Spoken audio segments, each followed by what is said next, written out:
Hey, what's up, everybody? Say hello, Mr. Bobo. Anyway, I'd like to show y'all what I have done. I've got a couple of smokers. I traded for this one. This is a MASTERBUILT 40-inch smoker, and then this one was a gift to me. It's a MASTERBUILT 30-inch smoker, but both of them was a little bit rough when I got them. I've got to refinish this one. When I refinish it, it'll look like new inside. But here's what I want to show you I did. Have you ever seen a MASTERBUILT electric smoker with a rotisserie inside? Let me get out of the light where you can see it, with a rotisserie. Now this here is a 40-inch MASTERBUILT electric smoker, as you can see. And I've actually got it running. It's smoking. It's doing that. But I made some modifications on this thing. First thing I've done was drill holes in the sides. Measured, got all my calculations right, and drill holes in the side. It's a little bit hot.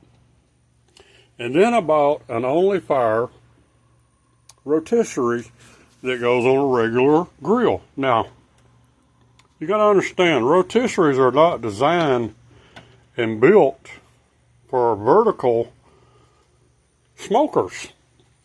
They're built for just regular type grills.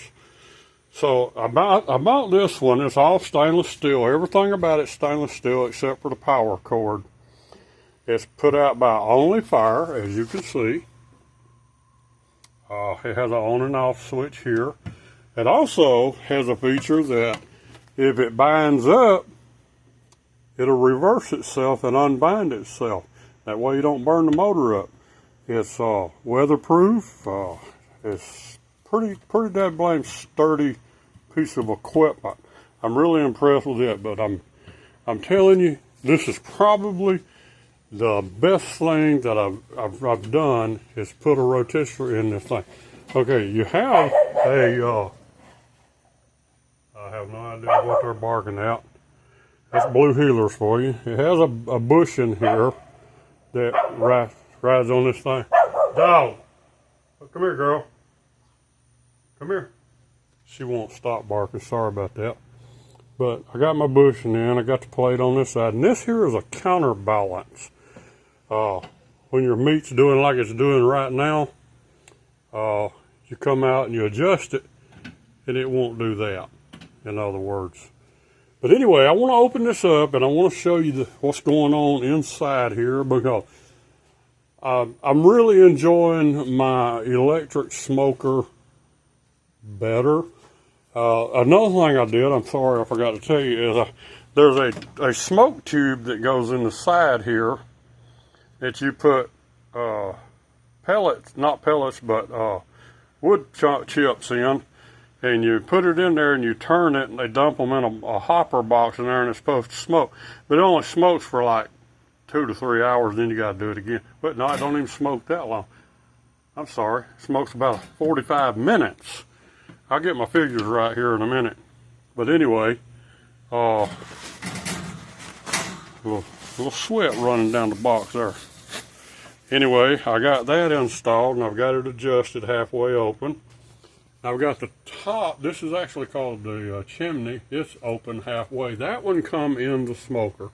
This one I had to put in. But now, let's take a look. That's Dog. Y'all saw Bobo a while ago. Let's take a look. I want you to look just, if you look in here, there's not like a ton of smoke. Let me turn the light on. Here we go. There's not showing a ton of smoke, but watch this. Check this out. Look at the smoke coming out of this thing. And I'm going to show y'all how I do it. Anyway, here's the interior, what's going on, and I have a smoke tube. I use smoke tubes. I just love smoke tubes. This thing will burn for hours on end. You can get anywhere from 4 to 6 hours on that smoke tube, and y'all see it put out a lot. Got my water pan in, everything's in there, but just look how good this meat looks. Now this is in an electric rotisserie. Look at that. You got to admit, on an electric rotisserie. That's pretty dead blame impressive. And now some of this is water that I put in here just to keep the pan from getting so hot. Then I got a water pan down here to put moisture back in here. Whew. But look at that meat. Is that not just gorgeous? And I've got a long ways to go. I've still got like 6 hours to go in this thing. But anyway, I wanted to shoot this video and show y'all what's going on and what I've done. And I done away with the grease bucket that goes on the back. See, I have a clear, this is a high temperature tube, so that if any grease does spill, it'll run through that tube and it'll come over here and it'll dump in that bucket right there. So these are some modifications I've made on my MASTERBUILT smoker, and I hope MASTERBUILT company is impressed when they see what I've done with their electric smoker, because a couple of friends came over and checked it out, and wow, they were impressed. I did put a temperature gauge up here, because the temperature gauge in here is on below this shelf. I wanted to know what the temperature was up here, because this one is close to the heating element. It's right back there, you just can't see it.